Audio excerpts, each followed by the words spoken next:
from now, all bets are off. Then they don't make the investments in the first place. They don't expand their business. They don't need more workers, therefore, and wages don't go up. Now, why do we want to prevent the wages from going up? This is a very bad idea. We should reject the amendment. Chairman, Senator Brown, I'd like to. Senator Brown. Thank you, Mr. Chairman.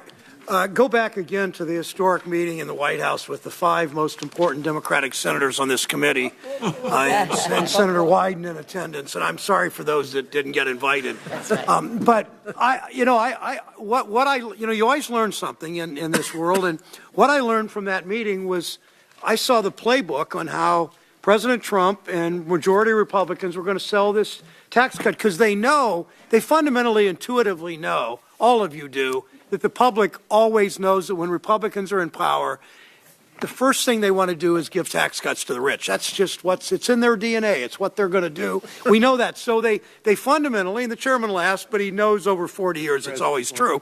But the public fundamentally, just intuitively, almost viscerally understands that that's what they're going to do. So the tax cuts are not really going to be for the middle class, no matter how many times they sing that song. So the Republican strategy in the White House, and I know the president doesn't always follow the exact script that Senator McConnell and Speaker Ryan write for him, but the president said, I'll bet you 5 times, and it was mimicked by a whole bunch of my colleagues, that wages were going to go up $4,000 each for American workers. Some will go up as much as $9,000. They said it over and over again, and they kind of have this bank shot. You give tax cuts and the tax, hard to understand. But then you think about this. A dozen years ago, when you did the tax holiday here, all the corporations had all this money, and of course they were going to be eager to give it out to work. Well, actually, they didn't give it out to workers. They did stock buybacks. They did executive compensation. They paid out in dividends. Then somebody cited Britain. Great Britain has done a series of tax cuts. And their wages were flat too. So this is really wishful thinking. But I do know that the TV ads that are going to be run against the 5 most important senators on this committee, the TV ads that the independent groups will run, will of course say Senator McCaskill and Senator Casey and Senator Stabenow and Senator Nelson are voting against a $4,000 raise that this tax cut is going to bestow on them. We know it's coming. We know you'll have way more money to promote that than we will have to defend it, but that's why the Wyden Amendment is so important. And I just think it would be nice just tonight, before we go home, to just acknowledge, well, this tax cut really is not for the middle class, it's for the rich. And that whole thing about higher wages, well, it's a good selling point, but we know companies don't just give away higher wages.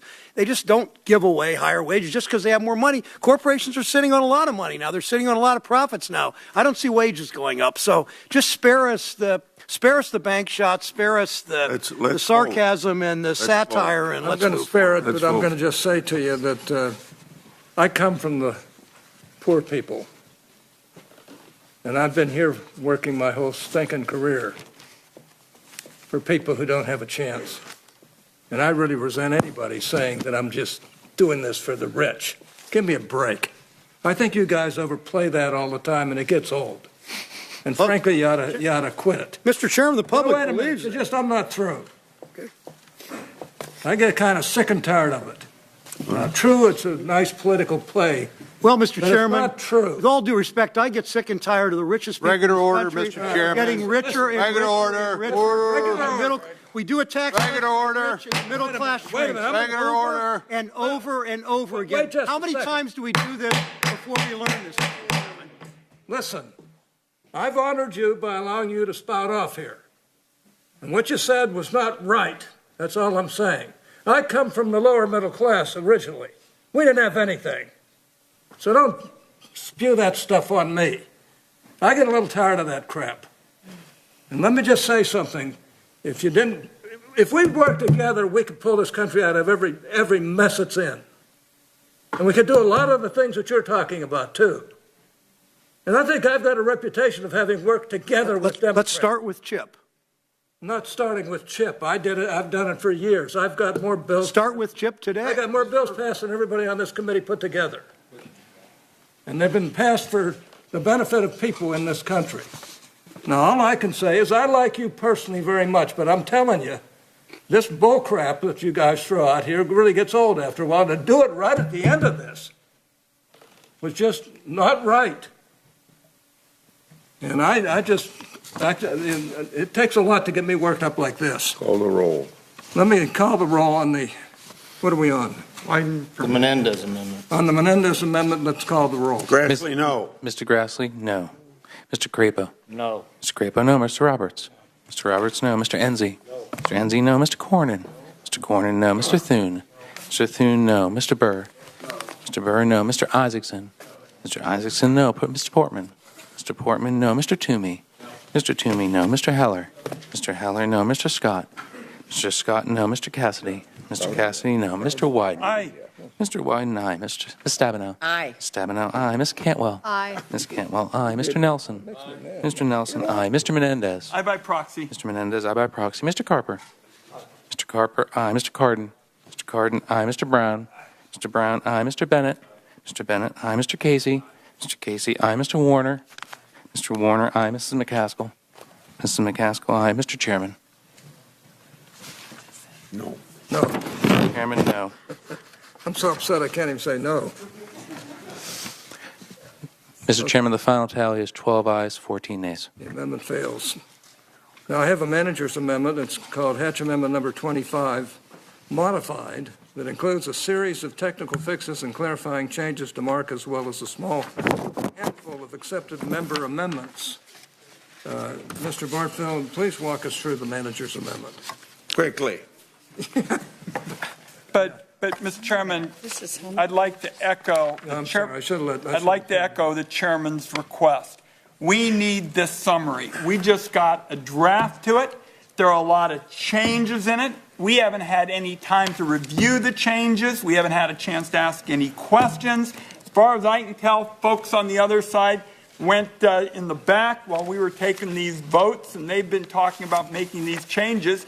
And it seemed to me that would have been a natural opportunity to talk about ways to find common ground. So it looks to me like the last hour or so on this reinforced the partisanship here. And so, Mr. Bartold, we need you to take us through what these changes are. We may have some questions. It's an earmark. Let's move on. I have to say that we did walk your staff through it, so it's Mr. Chairman, this is the first I've heard of well, it. that's not my problem. I mean, I You get just it from my submitted a staff. You can get it No, from yours. that's not true. Our staff didn't have it. Nobody had this. Nobody had it. Clerk will call the roll. What? There is Mr. no roll. Chairman, there is no Mr. rule. Chairman. Are you kidding? Mr. Chairman, you asked. Oh, I'm doing the walkthrough. I'm sorry. Right. I'm so upset. Right. I'm so upset that let's do the. That'll be fine.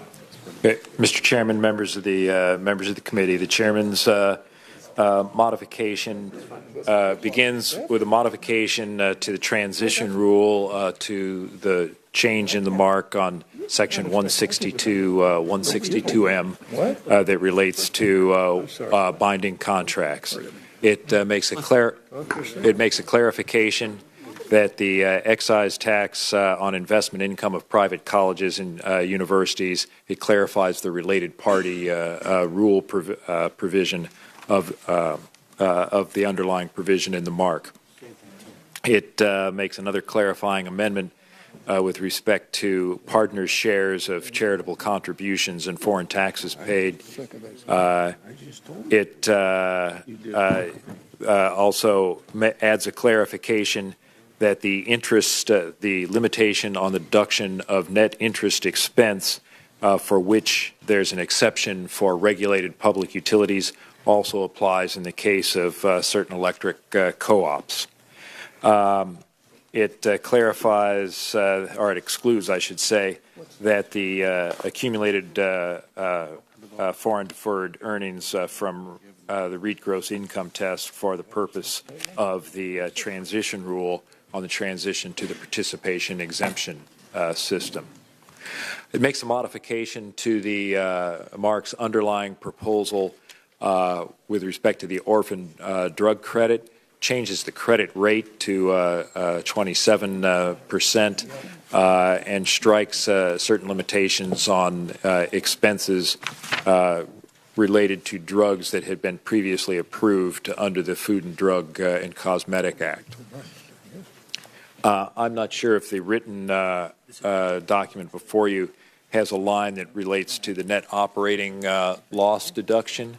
If it does, I was informed that that's in error, that there is no change to the chairman's mark as modified with respect to the net operating loss deduction. So if you have your pen, you can strike that from your copy. The chairman's mark has modified the, although I mentioned it in the walkthrough, the description of the amendment in the mark did not have an effective date for the change with respect to meals provided for the convenience of the employer.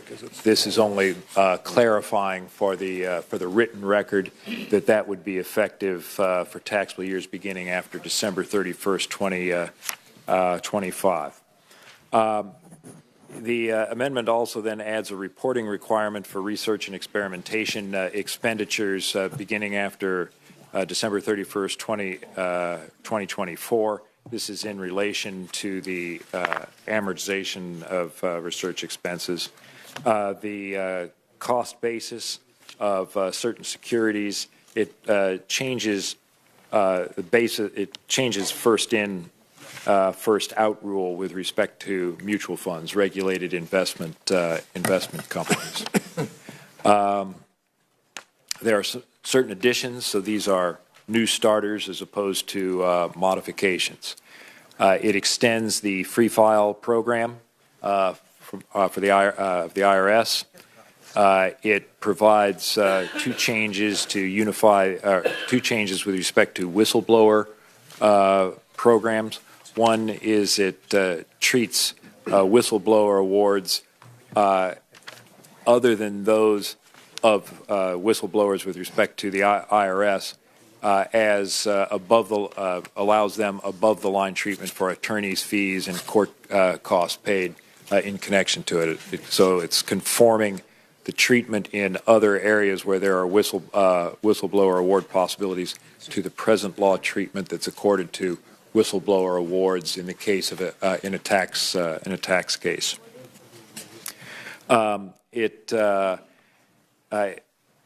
allows the it modifies the I guess the definition of collected proceeds with respect to awards to be a little bit broader, effectively making mandatory the whistleblower programs under areas again other than the IRS.